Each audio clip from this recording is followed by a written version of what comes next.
cuantos creo, no estoy segura, pero bueno, la otra mitad ya participará en otra campaña también, ¿no? Más que todo ahorita lo que le voy a presentar va a ser para cuando salimos justamente en estas campañas que son a campo o puede ser también en un barrio que lo pueden aplicar. Ya en lo más técnico, bueno, ahorita me decía el doctor igual que recién están pasando farmacología. Entonces yo no he desarrollado algunos anestésicos en general, pero lo vamos a ir conociendo de a poco y tienen ahora ya el trabajo de conocer más las medicaciones, pero posiblemente voy a darle una segunda clase, creo que va a ser por grupo, ya entrando más a fondo lo que en sí es la anestesia en general. ¿Ya? Si lo ven tal vez muy, como decimos, muy sencillo o muy criollo, es más que todo para que la forma de que ustedes lo van a aplicar en el campo, pero vamos a tratar de más que todo de abarcar todo así en general, ¿ya? Si tienen alguna pregunta igual me pueden, bueno, perdón.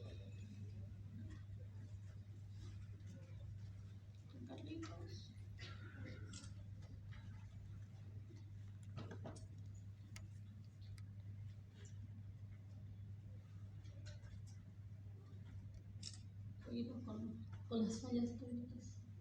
Vamos a examinar, porque nos toca examinar campo. ¿Me escuchan ahí? Físico del paciente, cada uno vamos a tener o nos va a tocar, más que todo vamos a hacer terroridad, ¿ya? Entonces en el examen físico del paciente vamos a tratar de que todos más o menos veamos la manera de poderlo realizar de forma rápida, bueno, si es en un barrio o es en el campo, de tener un lugar tranquilo. Obviamente cuando nosotros llegamos al campo o a la área donde nos vamos a realizar la campaña de esterilización, vamos a ubicarnos justamente, tratar de hacer el examen físico en un lugar tranquilo, ¿ya? ¿No? Entonces tal vez para ello tengamos que estar en un lugar cerrado, tengamos que estar, ¿no? Entonces, y tratar de manipularlo lo menos posible, porque el gato se estresa muy rápidamente, ¿ya?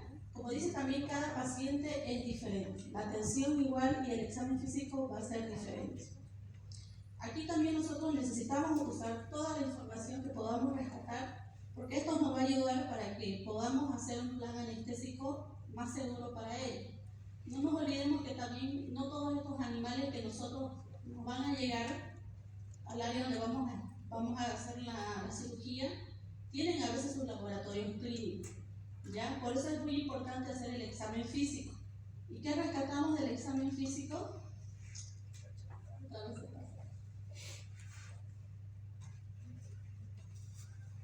En el examen físico tenemos que tener más que todos los materiales que vamos a necesitar para ello.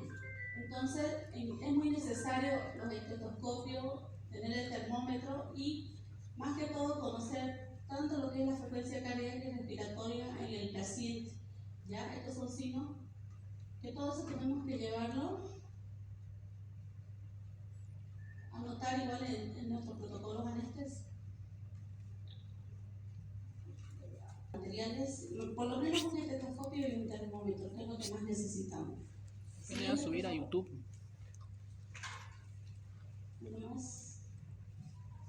¿Qué vamos a examinar en el examen físico siguiente? Como ven, tenemos que revisar todo, ¿ya? Condición corporal del paciente, el estado productivo del paciente. ¿Por qué ponemos productivo? Porque a veces nos tocan las hembras más que todo gestantes, tanto perras como gatas. El estado de hidratación. Siga antes, por favor. El estado neurológico también, porque no nos olvidemos que el paciente igual tiene un temperamento fuerte, entonces esto nos va a ayudar a nosotros también para ver si nos podemos acercar tranquilamente a este paciente o vamos a tener que premedicarlo antes del examen físico. El sistema respiratorio también es muy importante porque no nos olvidemos que a veces estos perritos que nos tocan a veces de la calle no tienen vacuna, entonces ahí podemos descubrir algunas enfermedades virales también. El sistema cardiovascular en pacientes más que todo que son adultos a partir de los 8 años que ya tienen una patología de base. Y el músculo esquelético, más que todo, ahí viene lo que es el índice corporal o la condición corporal del paciente, ya si está flaquito, si está gordito, o en todo caso tiene un peso óptimo. Y también examinar ya otras cavidades también. Siguiente. Entonces, ¿qué es lo que le preguntamos mayormente al propietario? O los datos que nosotros necesitamos para hacer nuestro protocolo. Como siempre va la reseña clínica, que viene a ser la especie del paciente, la edad, la raza, el peso y el estado reproductivo. En la historia clínica tenemos que colocar todo lo que podamos ver nosotros del paciente y todo, incluso colocar si ya ha sido operado anteriormente de algo, tuvo alguna reacción a algún medicamento, si es alérgico, si ha comido, porque no olvidamos que el ayuno también es muy importante antes de la anestesia.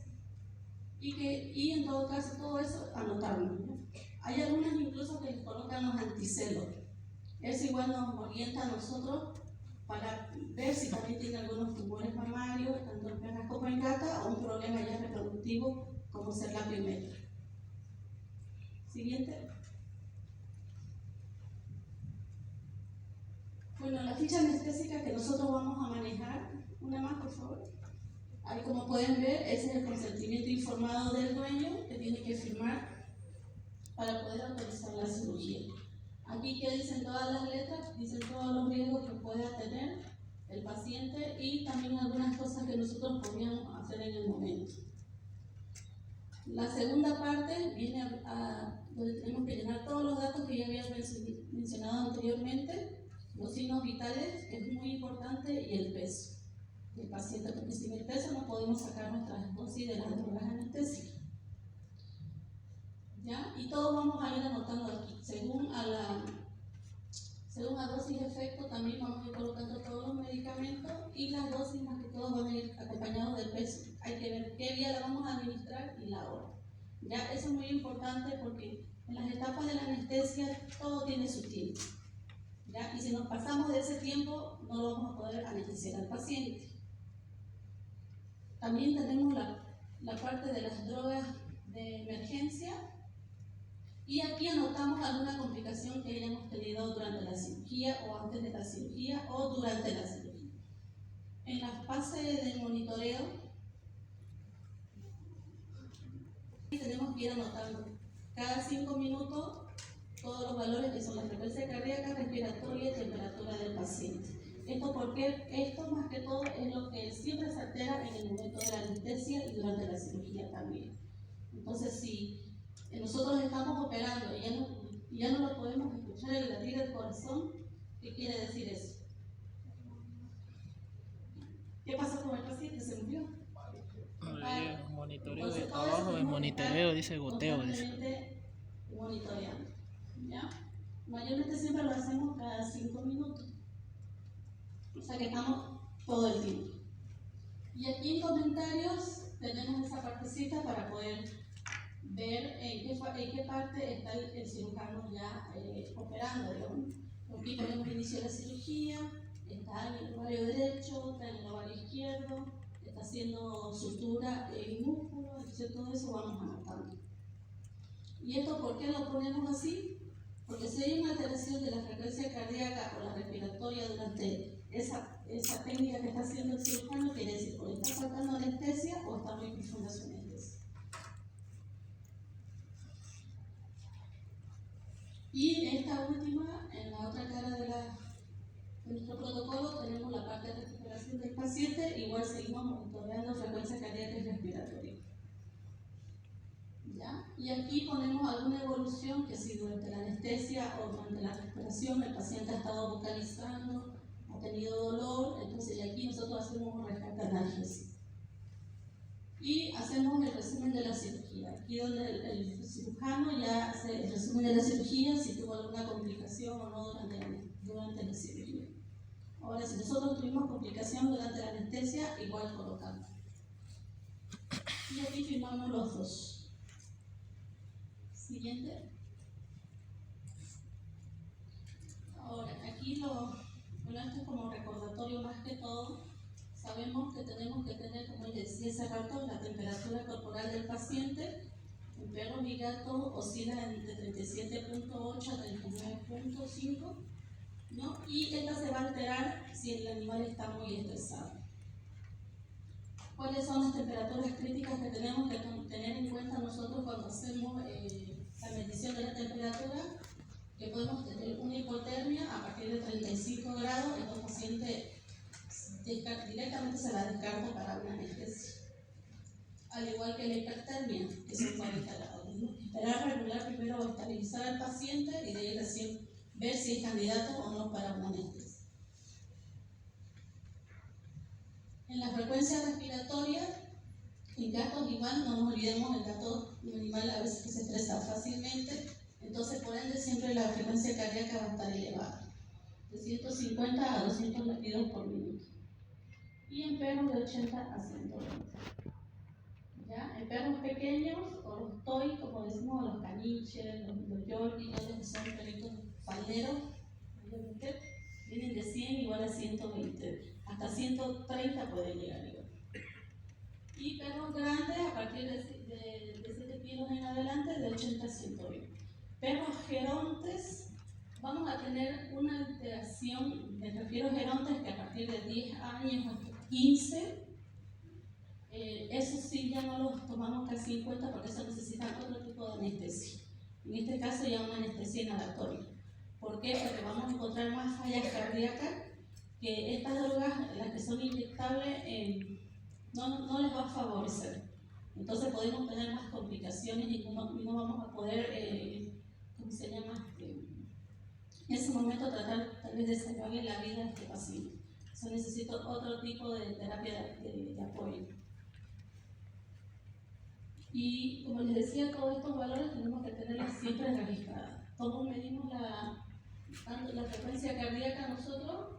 Primero contamos los 15 segundos, cuántos latidos tiene y lo multiplicamos por 4. Y ahí sacamos el total. Una antes, por favor. Una más antes.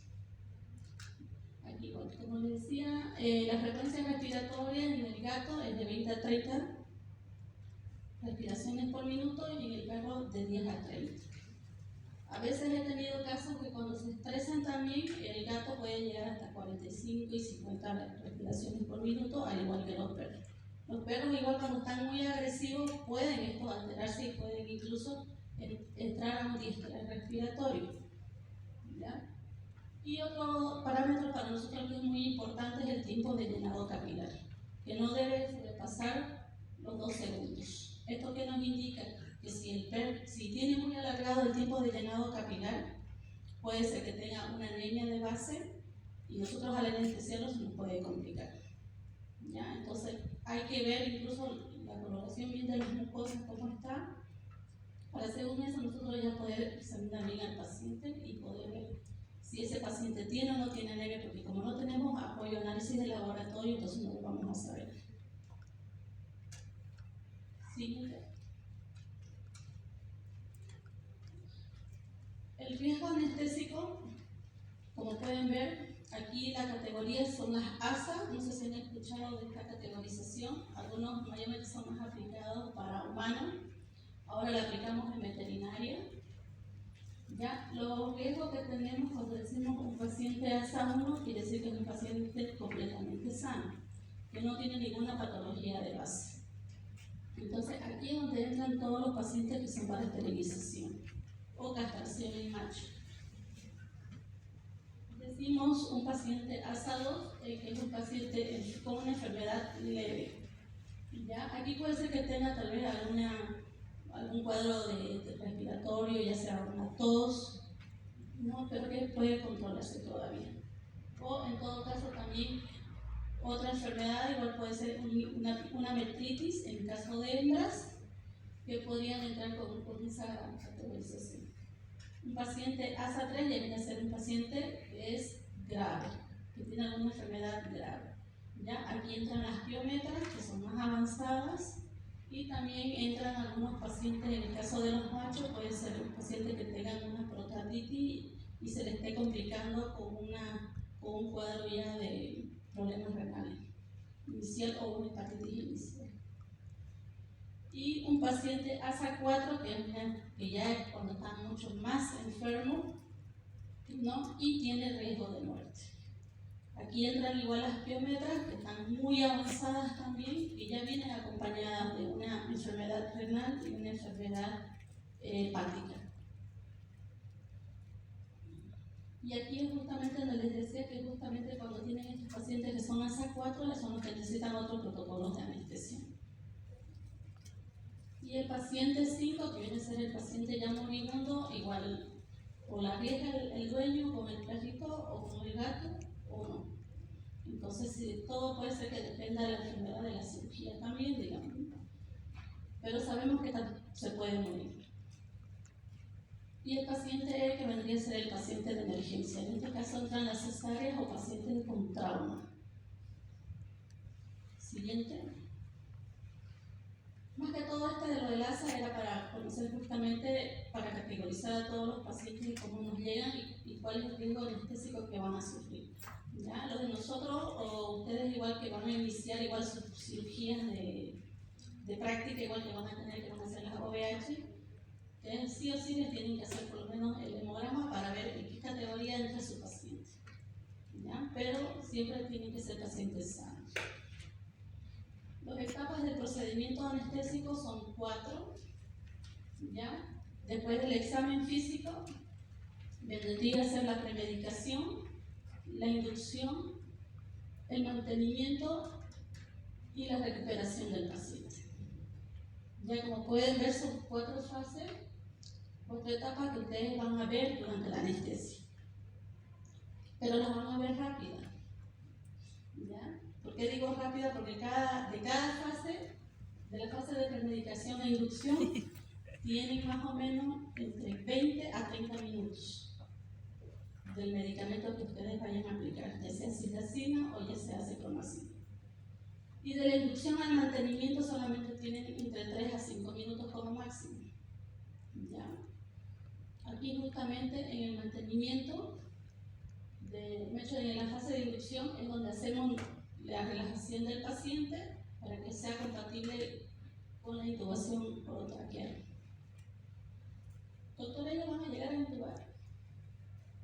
Sí, van a hacer una práctica, ¿no? Pero no hacemos anestesia acá.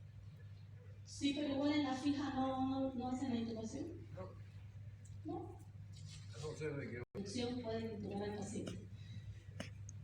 En la fase de mantenimiento, aquí el mantenimiento más o menos, como vamos a usar anestésicos inyectables, van a tener como mínimo una duración entre 15 hasta 20 minutos, más que todo con ketamina que van a trabajar. Entonces, si nos toca una VH, se nos complica, podemos hacer más rescate de mantenimiento, aparte de ketamina podemos auxiliarnos tal vez con propofol, no sé si pueden ver, pero estamos gestionando de que se daña para que puedan durar un poquito más la cirugía. Pero como no nos olvidemos que las OVH de OVH o en todo caso orquiectomía son cirugías que no duran mucho tiempo, máximo media hora, dependiendo también de la destreza del cirujano. Bueno, nuestro cirujano en el hospital lo hace la OVH por lo menos media hora y la orquiectomía 3 minutos. Entonces es muy corto. A veces no llego ni a mantenimiento de orquiectomía. Y en las campañas igual van a ser así porque es bien corto. ¿Ya? Y del mantenimiento a la recuperación del paciente, ya eso es lo que depende de la destreza del cirujano, cuánto dure, y luego pasamos a la fase de recuperación. ¿Ya? En la parte de la recuperación del paciente, tenemos que ver de que nuestro paciente vaya a un área que sea caliente para que pueda ir recuperando de a poco de la anestesia. Siguiente, por favor. Como les decía, en la primera etapa de la premedicación, esto más que todo aquí donde nosotros usamos fármacos para poder disminuir el estrés del paciente, facilitar el manejo del paciente y disminuir también las dosis anestésicas y a veces nos aportan analgesia. Y promover un buen despertar.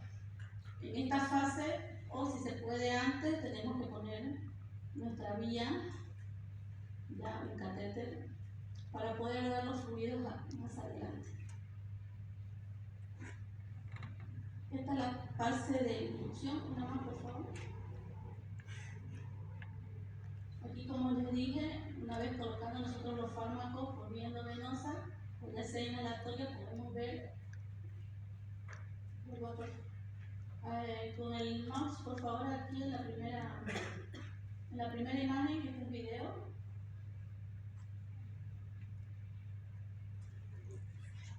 Entonces, como pueden ver ahí está la glotis. Una vez cuando está relajado el paciente, podemos intubar bajamos la glotis y ahí podemos meter el tubo endotraqueal ahí, como pueden ver, estas son las aritenoides y los anillos traqueales. Hacemos al ataque. ¿Ya? Esto lo hacemos con la ayuda de un laringoscopio. Y los tubos endotraqueales hay de diferentes medidas también. Tenemos el número 2, el 2.5, 3, 3.5 hasta el 12.5. La segunda imagen, por favor. Ahí, como pueden ver, aquí está la paletita, que es el laringoscopio, que viene acompañado de una fuente de luz. Ya hacemos la intubación. En gatos es un poquito más complicado hacer la intubación con este tipo de tubo endotraqueal, porque tenemos que topicar las aritenoides con lidocaína. El gato, a diferencia del perro, abre y cierra las aritenoides. ¿Ya? Entonces, para que pueda relajar el paciente la glotis, entonces tenemos que topicar con lidocaína, esperar unos segundos. Una vez relaja el paciente, podemos intubar. Pero tiene que tratar de intubar a la primera, porque igual pasa el efecto de la lidocaína y vuelve a cerrar la glotis. ¿Ya? Y en la fase de inducción es donde corre más de riesgo de muerte el paciente. ¿Por qué? Porque al colocar nosotros las drogas que son relajantes musculares, producimos que baje la frecuencia respiratoria. ¿Ya? Entonces el paciente va a dejar de respirar y se nos puede poner azul. Entonces en esos casos, por eso es que la técnica de inducción se hace rápido, de 3 a 5 minutos, no más. Siguiente, por favor. Aquí vamos a mostrarles, como les dije, los materiales de intubación, laringoscopio, y estos son los tubos endotraqueales de las diferentes medidas y tamaños que tenemos. Y otro es la mascarilla, que ya viene acompañada de ya sea de la máquina de anestesia o tal vez solamente de un tanque de oxígeno. Siguiente, por favor. En la fase de mantenimiento, como dice, ya tenemos que aquí el perrito o el gato ya tiene que estar compatible con la cirugía, con la intervención quirúrgica más que todo. Entonces, por eso le decía al doctor, si en las prácticas van a hacer solamente intubación, pueden hacerlo igual con anestesia fija, como pueden ver acá, le facilita mejor la ventilación, más que todo en los perritos, al igual que en los gatos. Entonces podemos mantenerlos igual con el tubo endotraqueal toda la cirugía, y eso nos garantiza mucho más de que el perrito sí puede respirar tranquilamente. ¿Ya? Y como pueden ver, la posición del ojo que es ventromedial, quiere decir que ya está en plano anestesia. Siguiente. Bueno, aquí tenemos nosotros un monitor de un oxímetro de pulso que nos indica saturación de oxígeno, la frecuencia cardíaca y la eliminación de CO2. Por lo menos vamos a llevar un monitor nosotros, pequeño. En la recuperación del paciente, como decíamos hace rato, tiene que estar en un ambiente confortable, cálido y silencioso, porque no nos olvidemos que todos los sentidos van a estar alterados por las medicaciones que vamos a colocar. Y aquí en esta fase de recuperación es donde el paciente bota el tubo endotraqueal, porque ya tiene todos sus reflejos laringeos, entonces por ende lo va a ir eliminando solo. Nosotros no se lo podemos quitar de golpe, porque si le quitamos y todavía no tiene los reflejos, se puede asfixiar. Y aquí también hacemos el manejo del dolor. Si vemos que el paciente despierta, como decíamos hace rato, haciendo vocalizaciones, temblando mucho, tenemos que medir también la temperatura y ver. Porque hay veces, no nos olvidemos que la ketamina también a veces produce episodios igual como crisis convulsiva, entonces el paciente a veces le cae como, se portan como histéricos, entonces pueden reaccionar. Entonces, o en todo caso igual produce alucinación. Entonces algunos pacientes van a despertar llorando, gritando, vocalizando, entonces a eso a veces hay que hablarle despacio, suave, para que ellos se vayan tranquilizando de a poco. No siempre es por dolor. Más que todo eso nos pasa en los pinches y en los yorkies, porque son perritos, como les dije, que les gusta estar en los brazos y claro, se sienten que están quietos y empiezan a vocalizar. Entonces uno los alza y se callan. Automáticamente o lo escuchan al dueño y se callan. Entonces a veces nos pasa mucho con los pequeñitos más que todo. Después los grandes despiertan tranquilos, suaves. Una más, por favor. Bueno, y como pueden ver, aquí ya está el paciente bien abrigadito y aquí ya está despierto. ¿Ya? Y siempre todo el tiempo ser vigilado. ¿Ya? Siguiente. Entonces, una vez ya tenemos el acceso venoso durante toda la cirugía, no nos olvidemos que tenemos que hacer la fluidoterapia. Estos son los mililitros por kilo que vamos a utilizar para cirugía en perros, mayormente de 10 a 15 mililitros por kilo por hora, y en gatos de 5 a 10 mililitros por kilo por hora. Hay veces que nos tocan pacientes que están deshidratados, entonces a eso tenemos que hacerle fluido antes de la anestesia.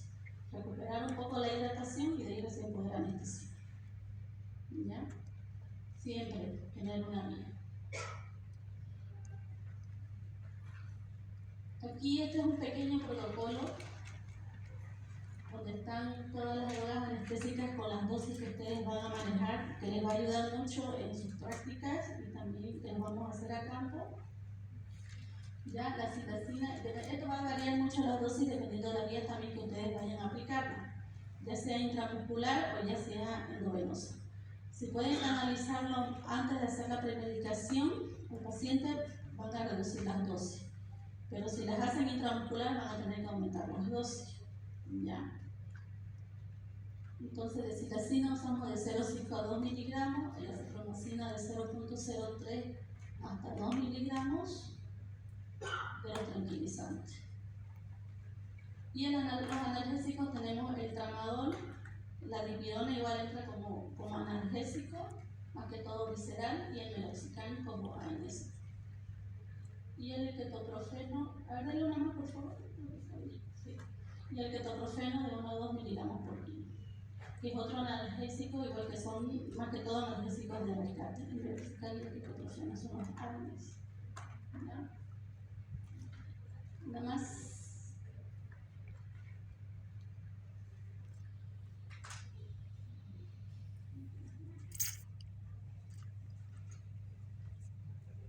Los anestésicos en sí como general que vamos a usar inyectable es la ketamina, la dosis de 15 a 25 miligramos por kilo, y el propofol de 3 a 10 miligramos por kilo. La diferencia es que la ketamina la pueden usar también vía intramuscular y el propofol solamente es endovenoso.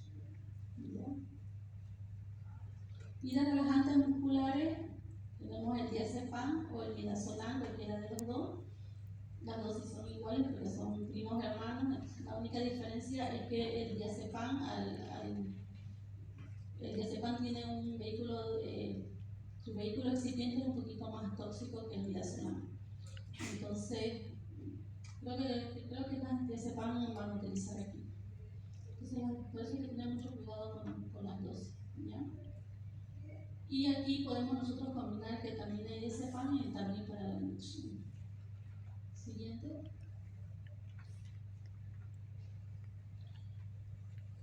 Y así como tenemos nuestras medicaciones,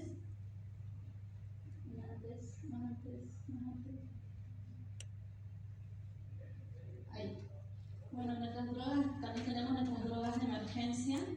Ya estas no las dejamos de lado, que siempre tienen que estar con nuestro protocolo y tenemos que sacar las dosis y tenerlas listas por si las vamos a necesitar. Aquí tenemos el sulfato de atropina con la dosis de 0.022 miligramos hasta 0.044. Tenemos el bilivide, que es el reversor de la silacina, de 0.1 a 3 miligramos por kilo.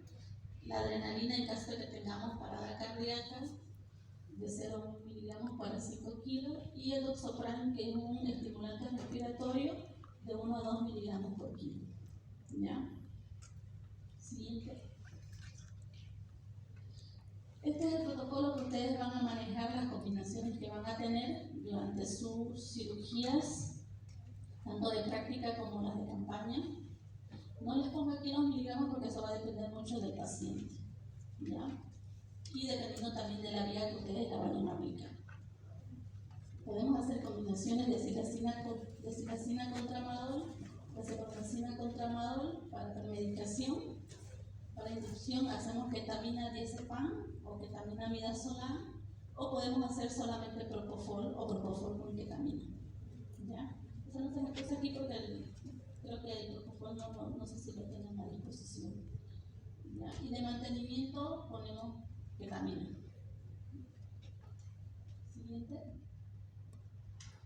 Bueno, la preparación del paciente para que nosotros vamos llegando hasta aquí. Ya, pero estas son cirugías que hicimos a campo, como pueden ver, por lo menos donde mantenemos el área. Siguiente, por favor. En la preparación de cirugía donde se van a realizar esto es importante tener los ambientes bien limpios, por lo menos en esa parte, ¿no? Tener, como les decía, el área o el cuarto que nos vayan a dar limpio. Por lo menos le tiramos una trapeadita antes para tratar de eliminar todo lo que es bacterias, gérmenes, por lo menos de esa área y prevenir las contaminaciones futuras. Otro, como les decía, por lo menos que tengan las buenas separaciones entre una mesa y otra cuando llegamos a la campaña. Siguiente. Los materiales que vamos a utilizar también tienen que estar efectivamente esterilizados. Nosotros cuando hacemos a campo llevamos la esterilización química, que son con líquidos, que los líquidos igual tienen sus tiempos para estar sumergidos todos nuestros materiales quirúrgicos en ese químico. ¿Qué necesitamos? Los instrumentos, más que todo para los instrumentos quirúrgicos, guantes estériles, gasa y todo el material de lo que son paños de campo tenemos que mantener estéril. ¿Ya? Siguiente. Nuestro campo estéril tiene que estar, como decía, encima de un paño de campo, no encima de la mesa, si todo pegado, ¿no? Tapando todos los bordes del paciente y si se puede la mesa más cubrirla para evitar más que todo se nos contamine. Y tratar de que si vamos a estar de ayudantes, de no pasar las cosas por encima de la mesa, de todo el campo estéril, siempre respetando el campo estéril. Siguiente, por favor. Aquí la preparación del cirujano es muy importante, la vestimenta, más que todo, por lo menos si están con sus ambos, que tengan el ambo bien limpio, o en todo caso podemos tener igual las batas quirúrgicas, que algunos tenemos que son los desechables, que vamos a utilizar igual esas batas quirúrgicas para el momento de prepararse para la cirugía. Mantener uñas cortadas y limpias, sacarse todas las joyas que tengamos, nada de anillos, nada de cadena, nada, por eso pueden romper igual los guantes. Normalmente ponemos los guantes estériles, ¿ya? Para tener agarrado bien el pelo, usando las cofias o usando también los bolsos quirúrgicos. Ya como les decía, la bata es opcional, pero si tenemos nuestro ambo bien limpio y que no está contaminado, usamos eso tranquilamente. El lavado de manos igual, el doctor les va a enseñar el lavado de manos y va a hacer creo que su examen. Por lo menos son 5. ¿Cuántas veces o cuántos minutos tienen que hacer el lavado de manos, doctor? Por lo menos 3 minutos. Por lo menos son 5 minutos que tienen que hacer el lavado. ¿Ya? Esa es una buena desinfección, así que van a estar 5 minutos lavándose bien las manos. ¿Ya? Van a quedar sin uñas. Aparte, bueno, de todo hacer el lavado correctamente y ahí pueden colocarse los guantes quirúrgicos y esta es la posición del cirujano. Ya, no tocar más nada. Porque si toca algo, hay que cambiarse de guante de nuevo y volver a iniciar el lavado de mano. ¿Ya? Como pueden ver aquí, ¿ven? Para poder llegar aquí a operar. Siguiente, por favor. Entonces, y si vamos a la preparación del paciente, primero preparamos al paciente en un área donde hacemos la tricotomía. Todo el pelo tenemos que recortar, ¿ya? Siempre decimos amplio margen, Porque hay veces tratamos de hacer una herida pequeña, pero sin embargo se nos complica y tenemos que cortar más. Entonces en ese momento, como pueden ver, aquí nuestro paciente está todo pelado, todo el abdomen, porque hay veces incluso los pelos se nos meten a veces a la incisión. Entonces eso es lo que hay que cuidar bastante. Una vez que cortamos el pelo, lavamos 3 veces el campo. 3 veces con jabón, 3 veces con líquido antiséptico. Y lo hacemos intercalado. Una de jabón, una de antiséptico. Una de jabón, una de antiséptico 3 veces.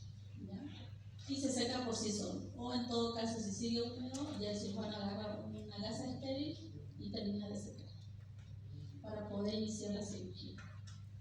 La posición de la mesa igual es muy importante, más que todos nuestros pacientes tratamos de que si son mesas peladas haya por lo menos un paño o algo acolchonado para que uno, aparte de que nuestro paciente también no quede tan duro eso, no pierda mucha temperatura, ¿ya? Porque no nos olvidemos que todos los anestésicos al disminuir también todos nuestros signos vitales va a producir también hipotermia. Al abrir el abdomen va a perder temperatura.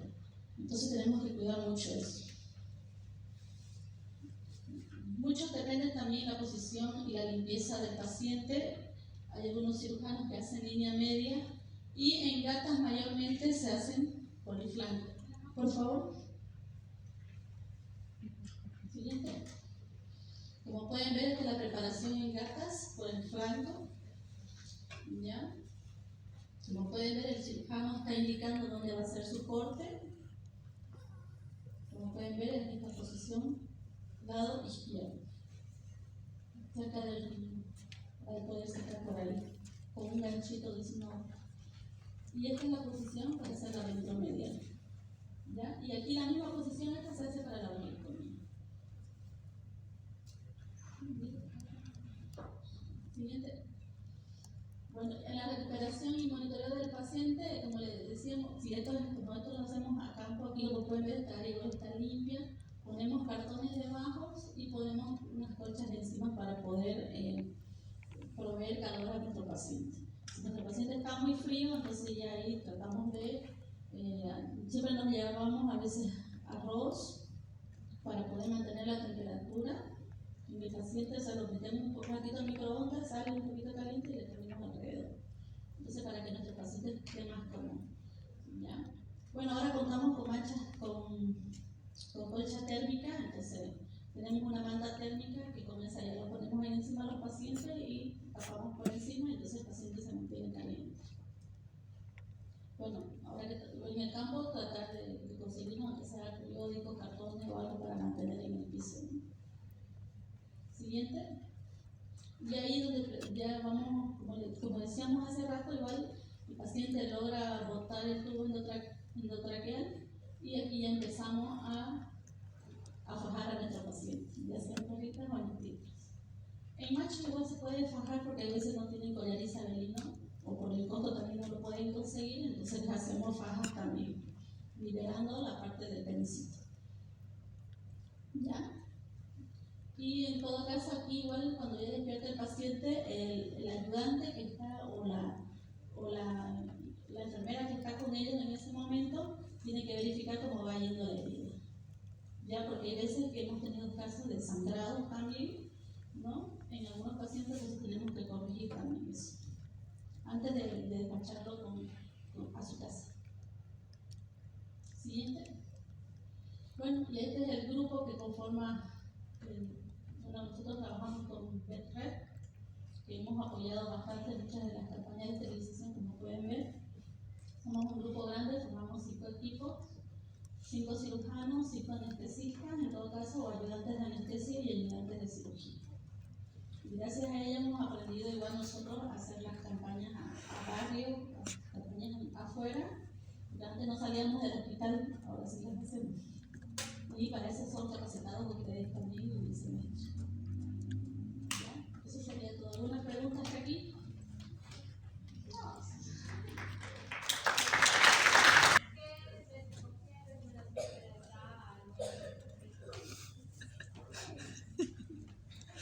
Buena pregunta.